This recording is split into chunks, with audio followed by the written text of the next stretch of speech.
they locked on to a very significant space body. April 2029, Apophis and the effects of Apophis and its multi-million mile debris trail are going to affect the Earth in ways people can't even understand. You think this is going to happen? 100%. And the only reason why I say 100% is because, again, it's biblical. Jeez. They locked on at $21 trillion being used for one singular thing: deep underground cities.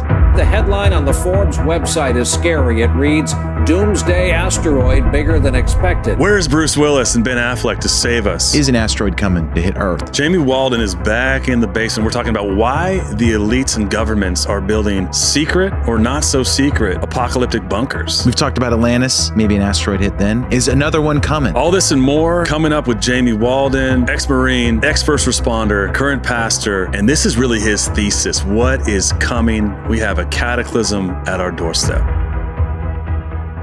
Another round with Jamie Walden. We're back in the basement. There's a lot of questions about like what's going on in terms of like what is our military doing, what it's doing.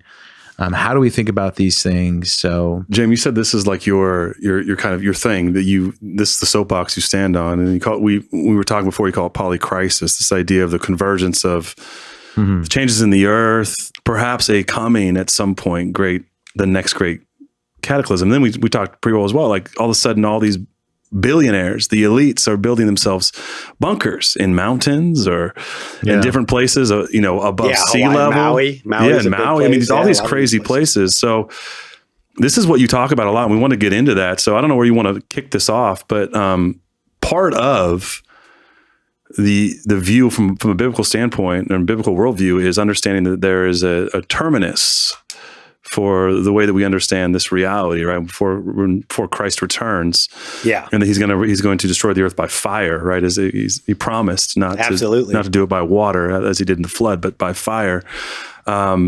So where do you want to start this conversation? Where do you begin when you talk about something like polycrisis? It is hard to wade in, so we'll just wade into it and we'll see where it goes, because, even like the DUMBs, the deep underground military bases, and not just military, because then that kind of nuances even the language, because it's not just about deep underground military bases, which a lot of your guys' listeners would be familiar with. I know Tim goes into a lot of research on that as well too.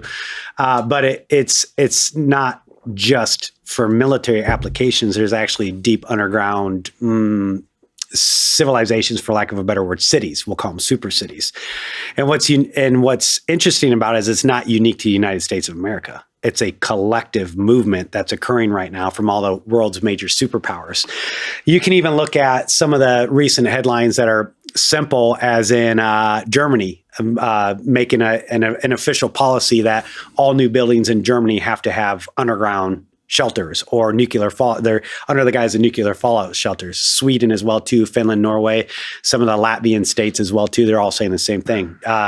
Russia not recently, I mean, it's been a couple years ago, but they did different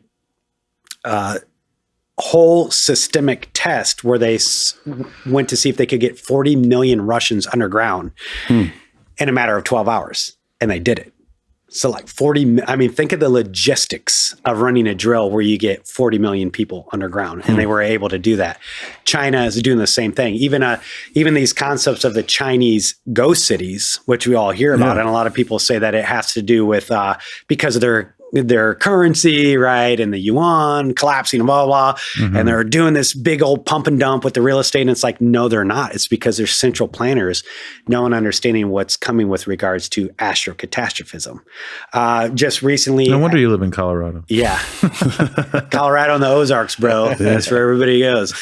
And Tennessee, So, but you even have the recent revelations from Catherine Austin Fitts about $21 trillion of black budget government money, having worked for the HUD, Housing and Urban Development, that they have a dual monetary system within the U.S., dual economies and dual technology and dual healthcare systems, one for us and one for them, the elite class or whatever the class is.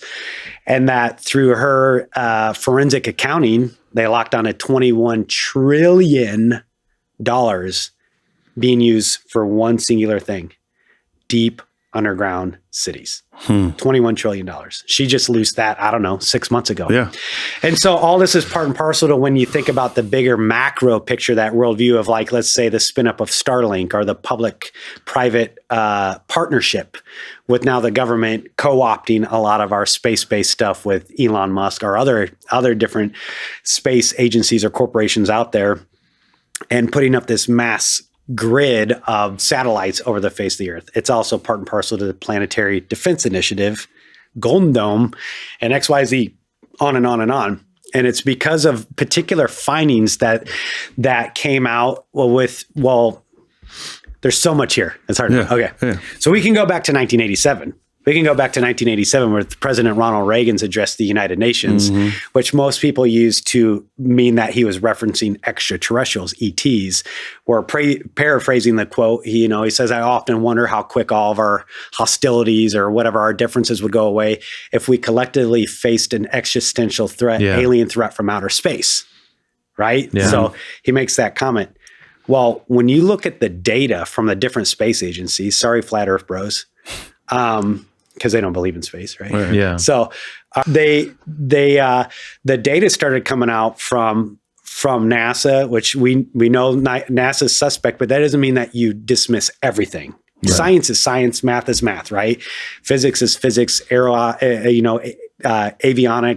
and aeronautics and aerospace engineering, it's aerospace engineering. I have buddies that work in aerospace engineering on the vehicles and rovers that are going on different places. Like, that's what they do full time. And so I get to talk to different guys in these different genres or disciplines.